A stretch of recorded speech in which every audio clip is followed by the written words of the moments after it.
Agora a gente vai ter a Ariadne. Você quer que eu te apresente, Ariadne? Professora Ariadne Moraes.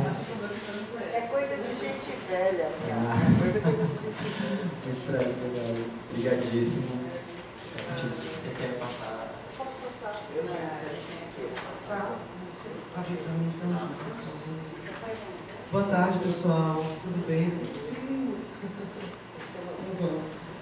Então,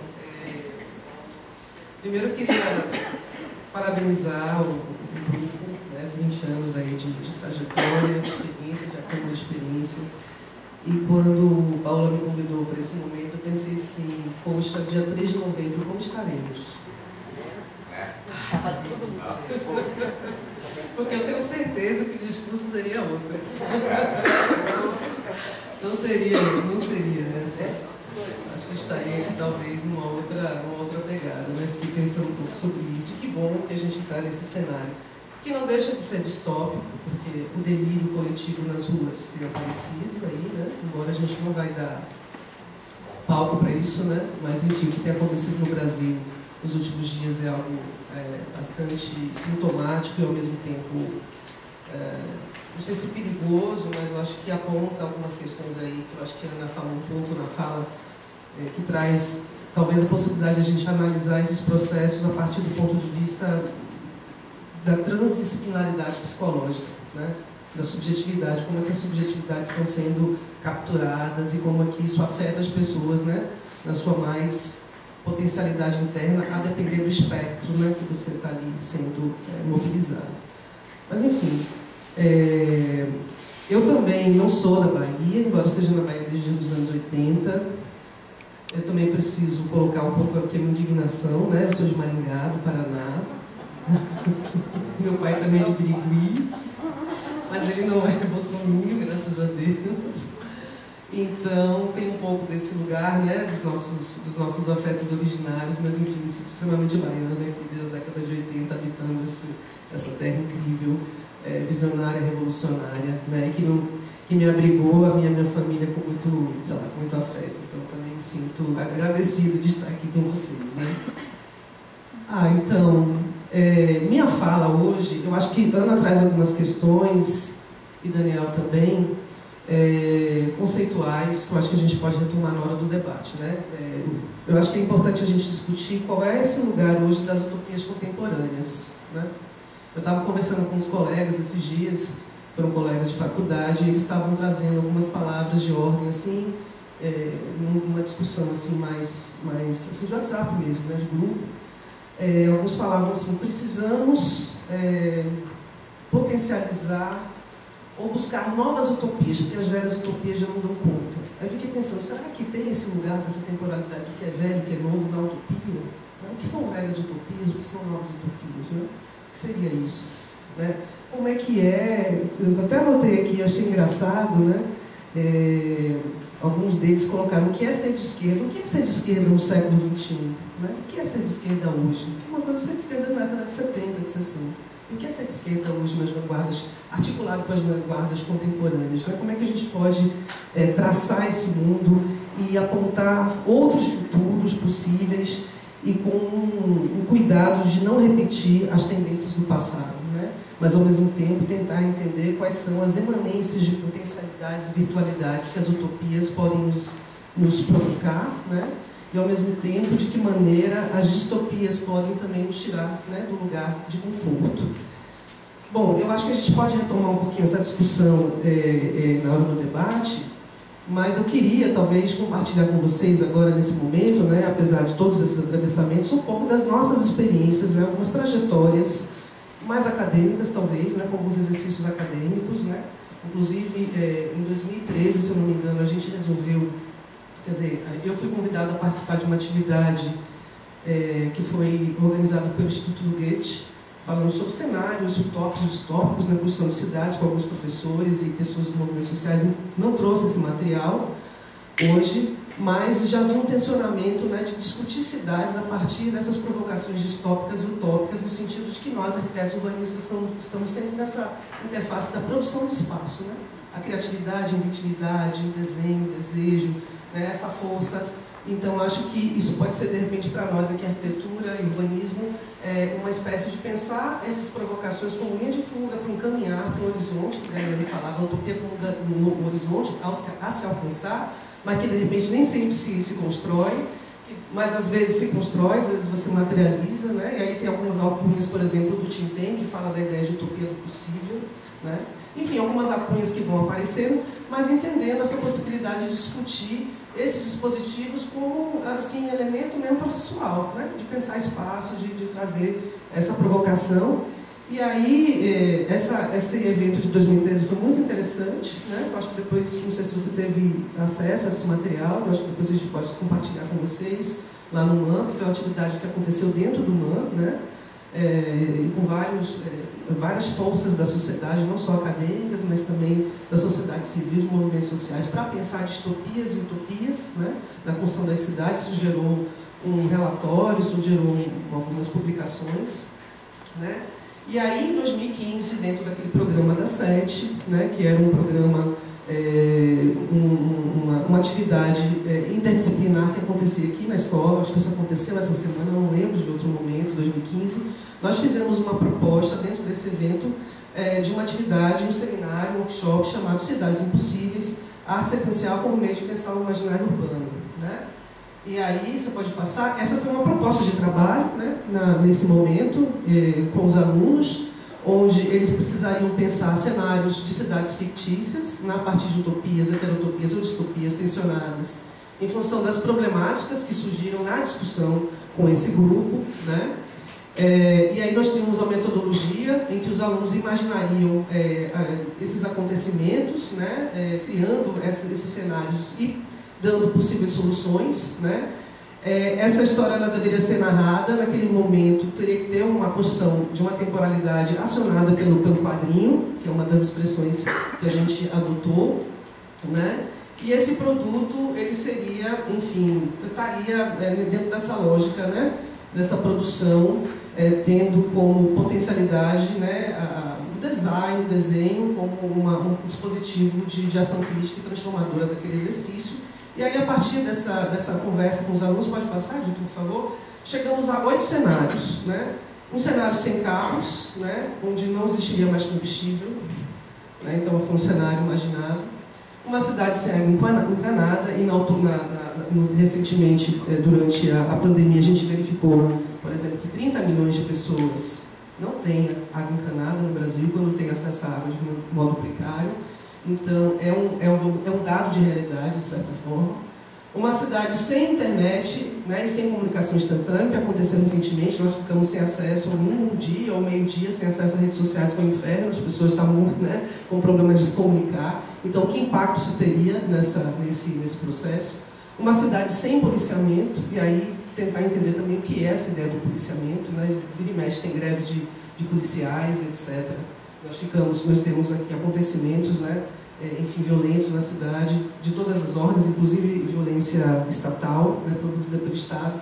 Então, o que seria essa cidade sem a presença institucional de um policiamento? Outro que apareceu muito na discussão seria a construção de uma cidade com extinção de construção de áreas de impostas. A gente sabe que as impostas são ocupadas porque existe um processo de segregação socio-racial, socio-espacial. E aí foi pensado um pouco do que seria a cidade sem essas construções. Uma cidade também com total eficiência energética em todos os setores, como é que essa cidade poderia ser construída, né? A cidade socialmente perfeita, e aí surgiu também essa ideia do que seria uma cidade, uma sociedade, né, socialmente perfeita, entender essa possibilidade, e uma cidade reconstruída a partir de escombros, né? Então, o diálogo estaria um pouco nessa lógica, né? Enfim, novos modos de vida, redes de comunicação, densidades, ocupações, contaminações, excessos também, lidar com fronteiras do absurdo, com o caos, que são situações que a gente acaba lidando, né, diariamente, às vezes no cotidiano das nossas cidades, e a ideia é tensionar isso a partir da arte sequencial. Bom, aí o que acontece? Eu vou tentar chegar lá no fim com algumas dessas estruturas, como se rebateram em algumas produções posteriormente, mas aí nós trouxemos alguns aliados para os estudantes que a gente verificou que eles tinham um pouco repertório, né, nessa interface. Aí a gente trouxe Boebius, eu não sei se vocês conhecem, Jean Giraud, que é um artista francês, né, que tem um trabalho intenso com o Stanley, que desenvolveu alguns trabalhos com o Alejandro e, enfim, criou uma série de estratégias, né, a partir da arte sequencial, a partir do desenho. Pode passar, Dilton? São vários desenhos que ele traz, né, provocando também construção de cenários utópicos e distópicos, né? Ele fala muito que esse cenário mais denso, esse cenário mais árido, tem uma relação quando ele vai morar no México com a família. Então, isso também, a questão do lugar, né, reflete muito na produção dele. Então, foram alguns aliados que nós trouxemos para provocar os estudantes na possibilidade de construções de arquiteturas mais efêmeras, de disrupturas com as temporalidades, né? Isso é muito interessante, se você voltar um pouco nesse outro desenho, Dilton, porque isso retrata, por exemplo, o momento de um suicídio numa cidade muito densa, e ao mesmo tempo que ele tem essa lógica da escala do trabalho dele, o trabalho dele é muito detalhista, né? Então, se você entrar em cada nível, em cada platô, em cada espacialidade desse, você consegue ver, de fato, o detalhe né, na forma como ele vai trabalhar, de forma quase que, não só ficcional, mas de forma muito excessiva, o seu desenho, né? Pode passar, Dilton. Não sempre tem alguma coisa, algum objeto voando, né? Sempre tem alguma construção que está bem fora da caixinha. Então, a ideia de trazer esses aliados era provocar o estudante também a sair desse lugar convencional comum na hora de pensar, ou no processo de pensar possibilidades, né, de construções urbanas. Outro aliado que a gente traz também é o Will Eisner, né, que escreveu vários livros interessantes, A Vida nas Cidades, A Vida em Nova York. Ele tem um livro chamado Edifício, ele tem um livro chamado Avenida Dropsy, que fala sobre as relações de vizinhança. Pode passar, Dilton?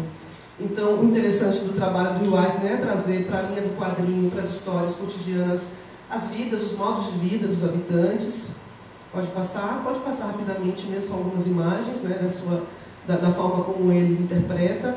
Se você volta mais uma só, Dilton, então assim, tem a discussão da cidade, tem a discussão do sujeito também nessa cidade coletiva, a relação da multidão, a relação também do anonimato, que aparece muito também nos seus desenhos, a forma como ele vai retratando essa vida cotidiana, que eu acho que é um instrumento que pouco a gente usa na faculdade de arquitetura e que eu acho que é extremamente interessante, né? Dar espaço para que essas manifestações aconteçam.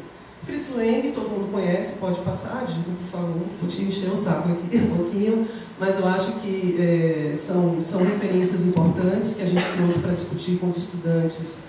A relação da maquinação, a relação das lutas de classe, né? A construção do espaço. Star Trek eu acho fantástico, porque é uma série dos anos 60, em que já traz, né, de forma visionária, o uso, por exemplo, de tablets, o uso de celulares, né? Se você imaginar que isso é 66 e 68, se eu não me engano, pode passar mais um pouquinho, Dilton, já tem, né, esse atravessamento de tecnologias que só puderam ser, de certa forma, executadas, construídas, efetivadas já no final da década de 80 e início da década de 90. Né? Interessante também ver como o cinema traz, né, esse tensionamento futuro, o Blade Runner, 1984, o próprio Alphaville do Godard, né, que traz muito essa antecipação do que vem acontecendo na sociedade, de controle, de vigilância, né, Lost Horizon também.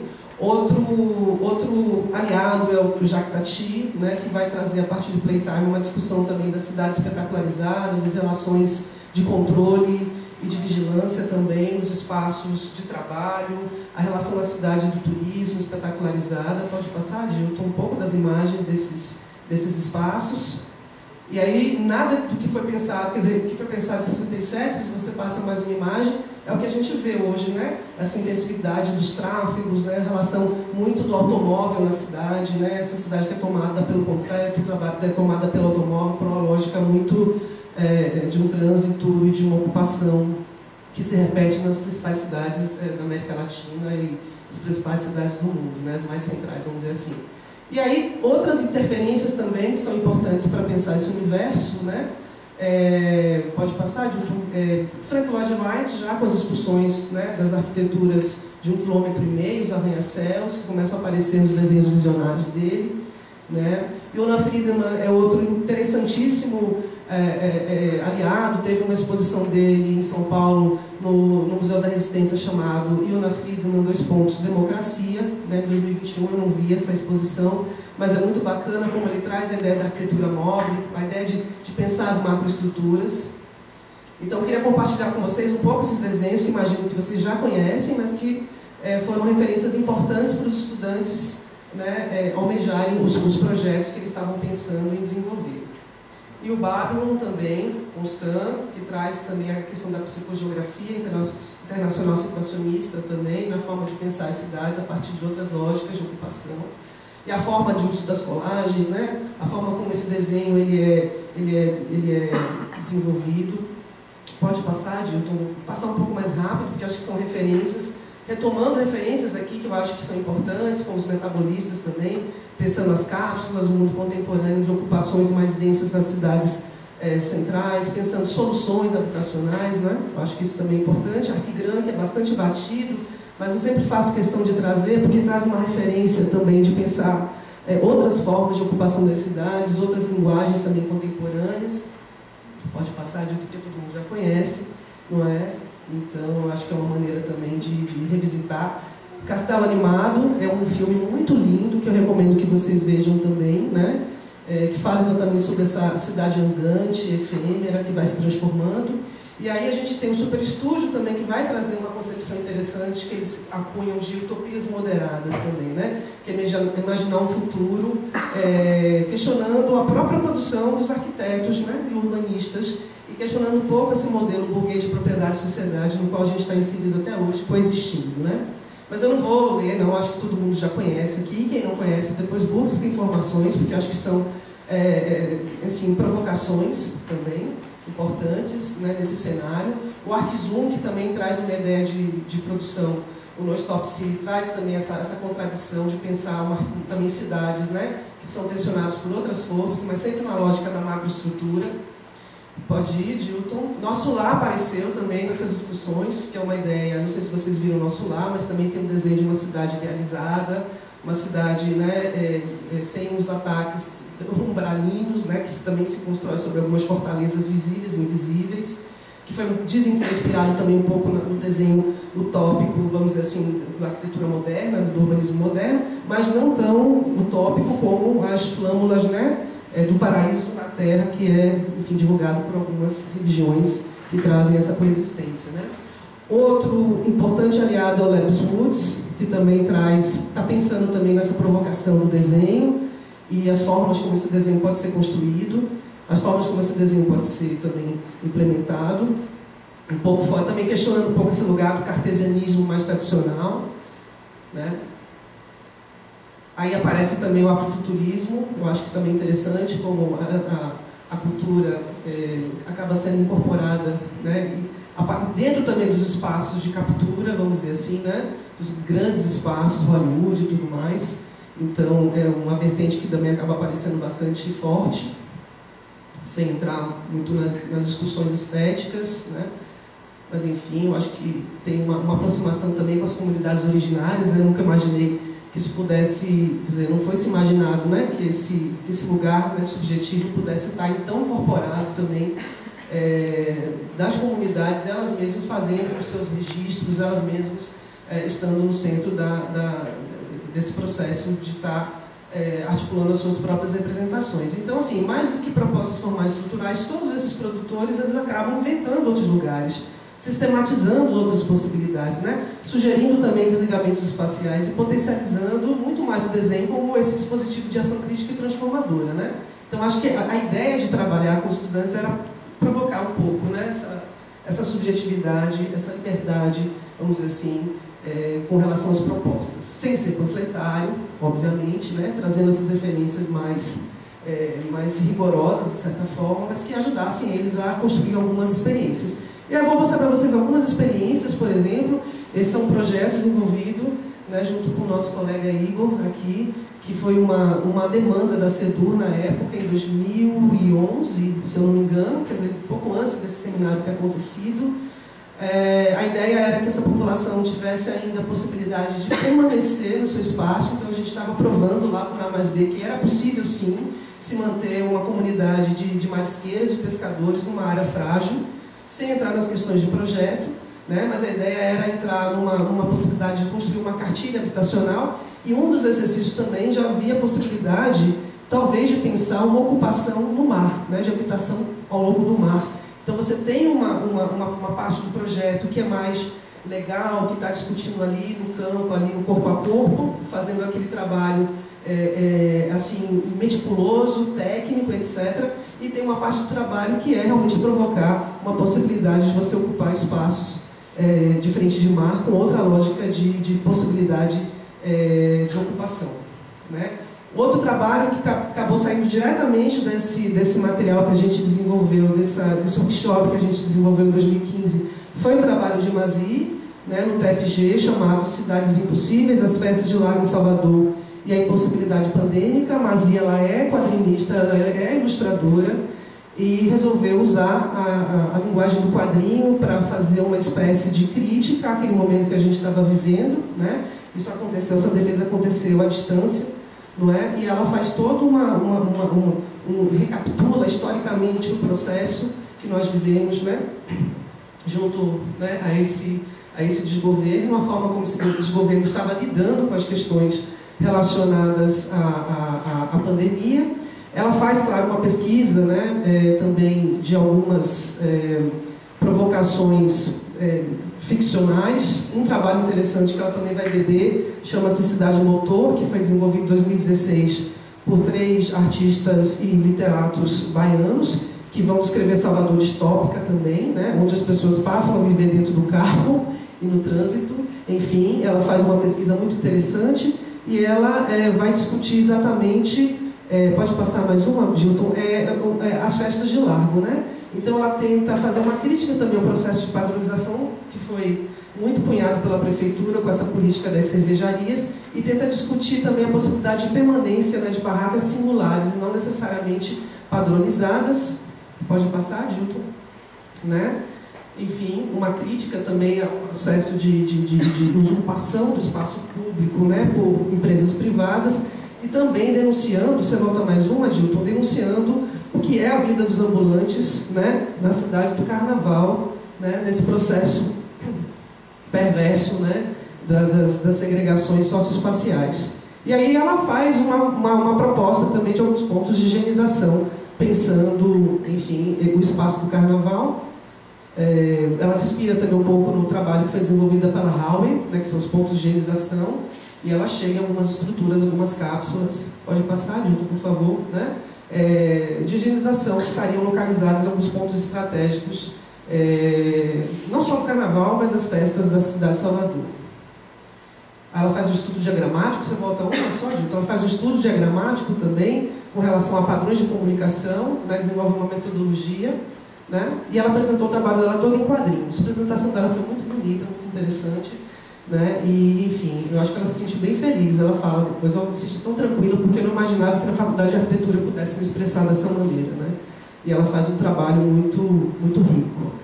Esse outro trabalho é um trabalho de Adalberto Vilela chamado Arquipélago Navegação, sobre navegação entre ruínas e pontes. Ele vai se inspirar também em uma série de produções, enfim, de macroestrutura. Ele faz um estudo do EPUX, né? E aí você volta ele faz uma proposta a partir de 5 alegorias que ele elege: ilhas, ruínas, astrolábio, águas e pontes. Você volta mais uma só, Edil, rapidinho. E aí ele imagina Salvador, ele faz uma série de levantamentos com relação a índices de chuva na cidade. Ele faz um levantamento sobre a supressão de áreas verdes e pavimentações que são implementadas na cidade nos últimos 20 anos. E ele chega à conclusão que a cidade poderia ser inundada se ela continuasse naquele ritmo. E aí ele chega a 13 ilhas, né, que é como se fossem regiões administrativas, não é? E aí ele imagina a cidade enfim, imersa, né, a partir de uma lógica realmente de imersão de águas, e propõe uma cidade navegável, né? E aí também ele faz uma crítica ao transporte ferroviário, rodoviário, e tenta trazer à tona também a possibilidade de a gente se deslocar, né, do ponto de vista de um transporte marítimo ou um transporte fluvial. Pode passar, Dilton, mais algumas imagens, vou mostrar poucas. É um trabalho interessantíssimo de TFG, eu recomendo que vocês depois vejam. Pode passar, Dilton. Aqui algumas imagens que ele propõe. Pode passar mais uma. Pode passar. Pode passar. Interessante também, você volta mais uma, Dilton, por favor. Interessante que ele vai fazer um estudo também do trabalho do que é chamado Êxodos, que é um trabalho dos anos 70, que já fazia uma crítica com relação aos processos migratórios em Berlim, né, Berlim Oriental. Ele traz um pouco esse trabalho para discutir o trabalho dele na contemporaneidade. Pode passar. Bom, ele vai discutir também o movimento contínuo. Enfim, ele traz algumas estruturas, faz também uma pesquisa sobre o recôncavo baiano e as possibilidades também, né, dos navegantes, enfim, pode trazer, pode ir para frente. Né? E aí ele pensa pontes, ocupações dessas pontes, né, e a possibilidade de ter uma cidade que é navegável, com uma série de reclusas. É bem interessante o trabalho que Adalberto desenvolve. A outra provocação que eu acho que a gente desenvolveu também foi no TAE Virtual, que é uma rede, né, com cerca de 24 escolas do Mercosul, Bolívia, Brasil, Uruguai, Paraguai e Chile. É uma rede que a gente faz parte aqui na UFBA desde 2015. E aí, alguns desses trabalhos também trouxeram, pode passar, também essa problematização de pensar a cidade a partir das macroestruturas, a partir, né, do tensionamento das permanências e das lutas urbanas. Aqui tem alguns dos meninos aqui são, inclusive, integrantes do laboratório urbano, né, que trouxeram também essas problematizações do desenvolvimento do trabalho dele, trazendo a cidade ficcional como objeto. Então, eles fazem uma crítica também a esse processo de captura, né, das corporações, né, principalmente nos últimos projetos, Salvador 500, enfim, tem uma série dessas indagações aí, essas especulações sobre o território. Então, eles propõem também algumas inserções, principalmente no sentido de garantir a permanência de algumas populações e discutir também o sistema de transporte na cidade de Salvador.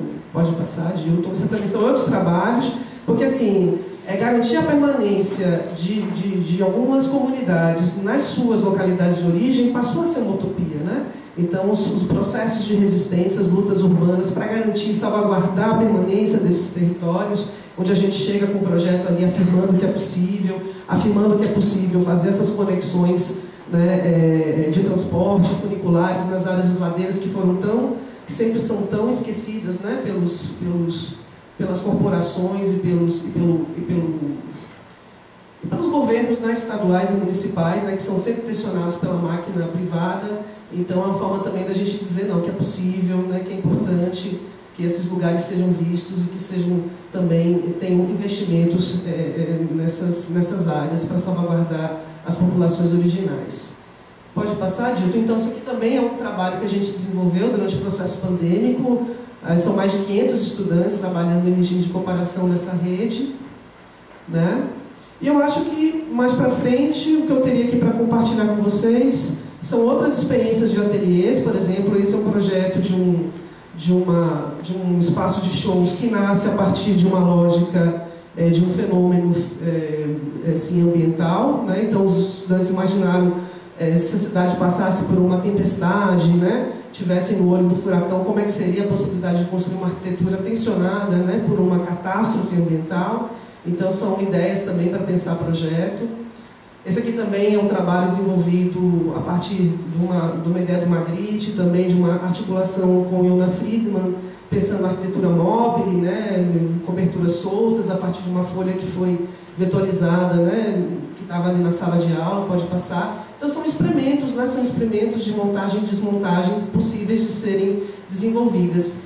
E aí, para finalizar um pouquinho as nossas experiências, vou trazer algumas táticas processuais aqui, que estão trazendo novas formas de pensar as cartografias urbanas, trazendo leituras da cidade a partir do uso, por exemplo, de LAMPs. Isso aqui é um trabalho do Ateliê 3, né, que está trazendo outras lógicas de representação, não é? Para pensar a cidade, né, fora dos mapas mais tradicionais, né? Então, a gente faz processos de deriva na cidade, né? A gente faz uma incorporação com outras formas de expressão artística também, a literatura, não é? O cinema, etc., que vão tensionar um pouco as colagens também para pensar esses outros territórios, né? Enfim, um cotidiano ali, né, experimentado nesses processos para pensar nas estruturas. Aqui são ações de rua também, no 2 de julho, tentar pensar a construção de programas junto com as comunidades que estão ali, né, morando, as pessoas moradores da região. E aqui a gente tenta trazer para a sala de aula também um pouco dessas cartografias, outras formas também de transformar o espaço da sala de aula em ambiente também de instalação, de provocação, né, de tensionamento dessas outras formas. Eu acho que é isso, acho que são algumas experiências, né, na sala de aula, trazendo também essa outra lógica, essas outras percepções, cosmopercepções, não só mediadas pela imagem, mas também pelo afeto, pelo corpo, não é? Alguns jogos também urbanos para pensar cartografias, entre outros. Esse é o trabalho da Amine, que eu queria trazer para cá, porque foi um momento muito especial, onde ela também está questionando esse lugar da produção de uma cartografia mais convencional, e ela traz muito o processo da subjetividade, um trabalho de campo intenso. Então, achei interessante trazer também um pouco essa provocação, porque os espaços de TFG, os espaços de ateliê, essas pequenas oficinas, são momentos de ruptura na própria formação da Faculdade de Arquitetura, que ainda é muito mediada por uma forma de fazer arquitetura dentro de certos padrões, né? E aí algumas guerrilhas urbanas, que eu acho que são importantes também de serem trazidas para cá, porque o trabalho dos cartunistas, inclusive dos artistas, tem sido muito interessante para poder denunciar esses acontecimentos sobre a cidade. Então ali já é um trabalho do Cal Gomes, fazendo uma crítica ao processo de segregação, de possível gentrificação da Vila Brandão, não é? É uma série de imagens aí que a gente traz aí para pensar essas lutas urbanas como também estruturas utópicas que precisam ser potencializadas, né? Enfim, pode passar, Dilton? Enfim, nós, o fato de estarmos na rua, de estarmos usando também um pouco da ironia, de usarmos também um pouco, né? Outras formas também de chegar nas pessoas. Eu acho que estamos num momento contemporâneo que a gente precisa aprender a usar as redes sociais também, né, para poder estar denunciando, para poder estar brincando também, de certa forma. Brincando no sentido de fazer um corpo a corpo, uma resistência com alegria, né, e com crítica também, né? Eu acho que o trabalho dos chargistas ele é muito importante. Esse é um trabalho de ateliê também. Os meninos, na época, já estavam questionando um pouco como seria a construção de algumas pontes, de algumas superestruturas nesse projeto Brasil 500, e já trabalham nas colagens denotando que havia um problema de impacto ambiental, fazendo uma crítica a esses processos simbólicos, né, das corporações capitalistas que vão se apropriando do espaço, já fazendo uma crítica com relação a se a ponte tivesse sido implementada, quais são os impactos que se daria na cidade, usando também essa esfera do quadrinho, essa esfera da provocação, né? Eu acho que, deixa eu ver, não sei se eu vou ler essas coisas, pode passar um pouquinho, Edilton? Não, acho que não vale a pena ler, acho que eu vou deixar essa imagem aqui final para vocês, porque eu acho que eu estava lendo assim, abaixo a ditadura, o povo no poder. Aí eu estava pensando hoje, né, com esse avanço da extrema-direita, que povo, né? Que povo que se quer no poder, que povo no poder, né? Então, mas para a gente pensar um pouquinho, e a ideia do amanhã vai ser outro dia, né? A gente sempre está com essa ideia do amanhã vai ser outro dia, amanhã, né? E é hoje, e a gente precisa pensar esse futuro, né? Então, acho que eu deixo um pouquinho isso para a gente pensar de que maneira as utopias podem nos mobilizar, de que forma as distopias também podem nos mobilizar nesse processo. E aí, só passando um pouquinho para frente, eu acho que eu tenho umas imagens aqui da nossa escola. Aproveitar para homenagear os alunos, né? Pode passar, Dilton, rapidamente, mostrar um pouco que essa efervescência de estarmos juntos dentro da faculdade, fora da faculdade também, não é? A forma como os estudantes também podem passar pelos processos de estarem pensando o que é habitar uma faculdade de arquitetura juntos, não é? De maneira coletiva, de maneira potente, não é? Eu acho que a gente precisa, enfim, trazer um pouco, né, Luciano ali, nas suas, né, os meninos aqui do laboratório também. Eu acho que é um pouco essa energia, eu acho que é um pouco essa efervescência, um pouco desse, assim, acho que desse sentimento, né, de estarmos juntos aqui. E, enfim, achar a tua esperança da equidade, acho que foi a primeira frase que me pegou quando eu cheguei aqui na Faculdade de Arquitetura. Ela, infelizmente, foi apagada, depois foi repintada, foi apagada de novo. E paramos para pensar que quanto a gente também dentro da escola produzimos os nossos próprios apagamentos, né? Então, acho que é isso. Eu falei muito, mas, enfim, foi uma maneira também de trazer um pouco essa trajetória aqui para compartilhar com vocês. Obrigada.